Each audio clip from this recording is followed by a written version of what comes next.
What's up guys, my name is Ace, and welcome back to another gun guide. This is the series where I go into great detail with all of the stats as well as some excellent attachment combinations for every gun in Black Ops 6. And in today's episode, we're moving on to the last of the launch LMGs. This is the GPMG-7. And starting it off as always, let's have a look at our damage profile, and this LMG actually has the lowest damage out of all of them, and it's going to be a 5 to 6 shot kill. Now with headshots, if you can manage to mix 3 headshots in with a body shot up close, we can get a 4 shot kill, or if we use the CHF barrel, now you just need 2 headshots mixed in to reduce that.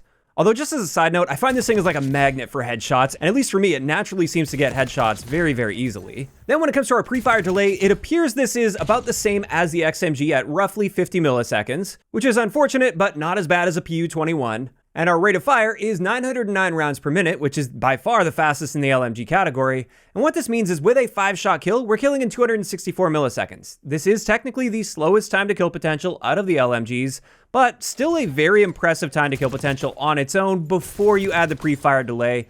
If you are adding that pre-fire delay, now it's not a great time to kill, but also not totally terrible. As for that 4-shot kill, if we manage to get enough headshots mixed in there, we will be killing in just 198 milliseconds, which is very fast, even if you factor the pre-fire delay in. Also, another method of improving our time to kill would be the rapid fire attachment, which will boost our rate of fire up to 968 rounds per minute, and that will cut our 5-shot time to kill down to 248 milliseconds. Personally, I think rapid fire is a bit overkill on this gun. That rate of fire is fast enough as is, but those are the stats for you. Now, moving on to ranges, we have a very impressive 5-shot kill range here at about 56 meters. That's going to take care of the vast majority of gunfights you'll typically find in this game. Whereas our bullet velocity is just 710 meters per second, meaning our hit scan range is only about 36 meters. As a result, if I am going to be using a barrel, I'm typically going to go with the gain twist barrel on this to boost that bullet velocity value and hit scan range, since that's needed more than the raw range potential, in my opinion. As for rapid fire though, if you decide to go this route, it will be reducing both your range as well as your bullet velocity values by 10%. Then taking a quick look at hardcore game modes, in our maximum damage range, the GPMG-7 is a 1-shot kill, but beyond that, it will take you that 2nd shot to kill.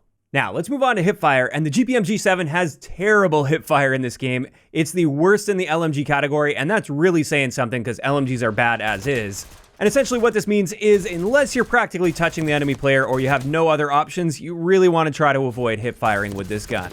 Next, let's talk recoil, and surprisingly, the GPMG-7 is a very accurate gun. It's one of the easier LMGs to control, and the reason that's surprising is we have such a fast fire rate. So initially, I thought this was going to have way more recoil than the rest, but it's really manageable. And like I said, I just find it often climbs perfectly right up into those headshots. There's very little horizontal recoil, especially initially. It will start to zigzag a little bit if you're holding the trigger down for too long. But for most gunfights that you find yourself in, this gun is very easy to control. Now, if you use a CHF barrel, this will be very noticeably increasing the magnitude.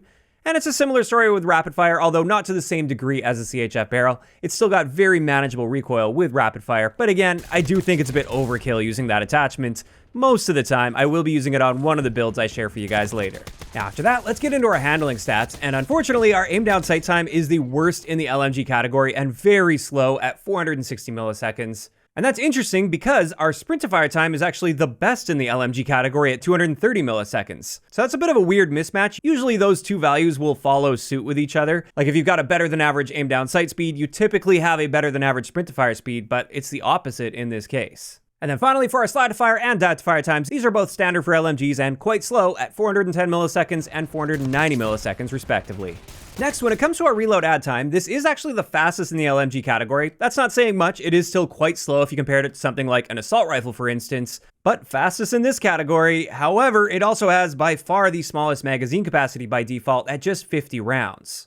Now, interestingly, all of the magazine attachments on this will be extended mag attachments, so they will allow you to increase this capacity by varying degrees, but all of them will be harming our reload time, and all of them aside from extended mag 1 will also be harming your aim down sight and sprint out time, so definitely something to be aware of with those ones. And I should also mention, with how fast the fire rate is on this gun, I often find myself moving in the direction of one of these magazine attachments simply because you burn through those 50 rounds very, very quickly.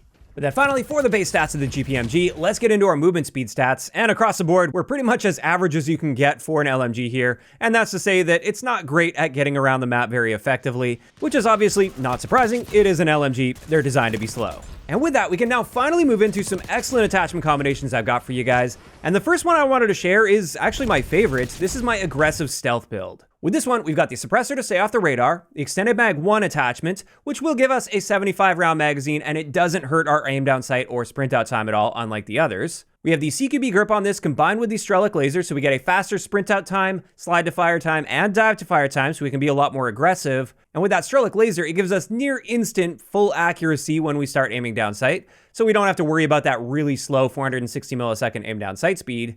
And then finally, we've got the Infiltrator stock on there just so we can strafe a bit in gunfights and do a bit more left stick aiming rather than right stick aiming. It's not like you're going to be strafing super fast in gunfights, but every little bit I find helps with this. And overall, with this particular build, I have found a ton of success. I really like the iron sights on this. It's not any more accurate than the base version of the gun, but that's fine because this gun is quite accurate by default. And honestly, this is one of my favorite LMG builds in the entire game, not just with the GPMG, but with LMGs in general. In saying that though, if I want a bit more versatility or I want to treat this a bit more like an LMG, then I will go in the direction of my Gunfighter build. With this one, we're using the Kepler Microflex Optic, the Compensator, the Gain Twist Barrel for that boost of velocity, the Ranger foregrip, partially for a bit of horizontal recoil control, but honestly more for the sprint speed so we can get around the map a bit more effectively.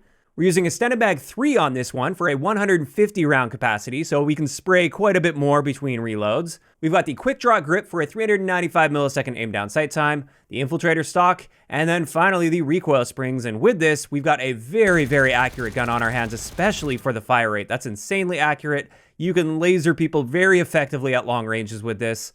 And it's definitely a nice, solid, versatile method of using the GPMG-7. However, I do have one last build I wanted to share for you guys, and this is with the Crossbar attachment. Out of all of the LMGs, I would say the Crossbar attachment is best suited to the GPMG-7.